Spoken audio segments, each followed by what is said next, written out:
We'll discuss context-free grammar, that is type 2 as per Noam Chomsky. Context-free grammar, type 2 grammar has two distinct grammar. One is deterministic context-free grammar, which can be recognized by deterministic PDA.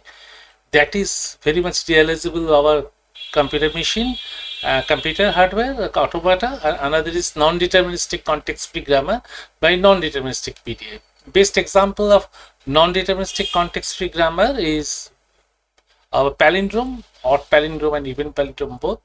And deterministic context-free grammar and deterministic PDA, the best example is parenthesis grammar, and another is a to the power n, b to the power n grammar. So two distinct, but they comes under the same context-free grammar. So that what is the context-free? Left hand side a single variable, right hand side any damn string. Okay, so here this portion, basically this portion we are today we're considering, that is here, this portion context-free grammar, this portion to this portion.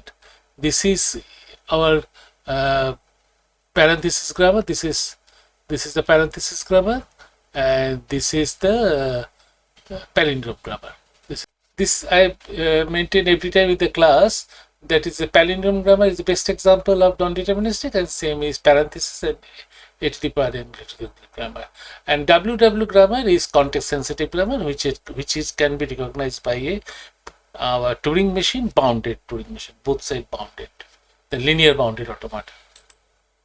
This is a very interesting presentation. Here we are only interested in the context-free. Here the example only the deterministic context-free grammar. No example the palindrome grammar is there. And remember the parsing complexity O(n) cube, but in our most of the programming language is 99.9% is the context-free grammar, but it can be parsed O(n) by some techniques, so that we can by techniques some subset of the deterministic context-free grammar, not full set, it is subset, is particularly called LL1 grammar, we can make it at O(n). That is very interesting part of all our compiler construction class. This is another figure, interesting figure. We are mainly interested in the context-free grammar, and this is a polynomial O(n) cube, but we try to make it a linear one by some techniques. This is push down stack. This can be deterministic push down automata. It can be non-deterministic also, like palindrome grammar. Here this graph is same. It is deterministic PDA, like a to the power n, b to the power n, and the balance parenthesis. This is palindrome. This is the formal definition of context-free grammar as per Michael Simpson's book. Very standard rule. In some other books, this V can be variable. It can be denoted as n, as a non-terminal. V and n is same. The palindrome grammar is the best example of the non-deterministic context-free grammar, and this is context-sensitive grammar. We'll cover in our another video. This is a one interesting picture. This is a PDA. You remember that is a stack should be a symbol in Z0. In our figure in Alice Padamtu's book, and now there is a end of stack symbol should be there, and it can traverse from this side to this side, left to right, not right to left, because direction is only read. It's a read portion, and it can only go left to right. This is the diagram we follow.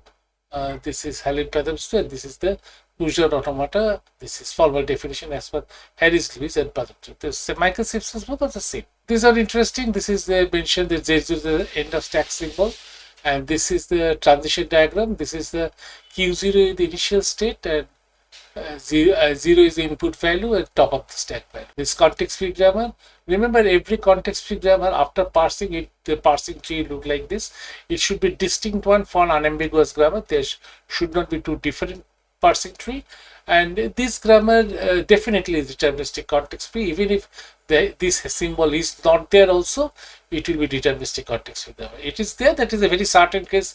There is a signify that you must now the pop. After getting 1 1, you should pop 1 0 from the stack. So this is a deterministic context-free grammar, and it can be recognized by deterministic PDA. This is a standard like our almost programming language sort of thing. It can be denoted by context-free grammar. That's for Michael Simpson's book. This is a balanced parenthesis grammar. This is the rule of balanced parenthesis grammar, it should see the parsing tree and it should be unique. There should not be two double looking parsing tree for the parsing a single sentence. These are closure properties of the regular language. What is the closure property? Closure property means if you take number of repetitions of this, it should be in the regular language itself. Regular language, the type 3 language, all are closure, but it is not the case for context-free grammar. Let's look at the next slide. Here is interesting result is CFL are not closed, intersection, difference and complementation. But there's a two different portion. One is deterministic context-free language. Deterministic context-free language is closed under complement, unlike non-deterministic context-free grammar. So this is interesting. The deterministic context-free closed under complement, but CFL is not closed under complement. That's a difference. Here also the same thing. Thanks for the video.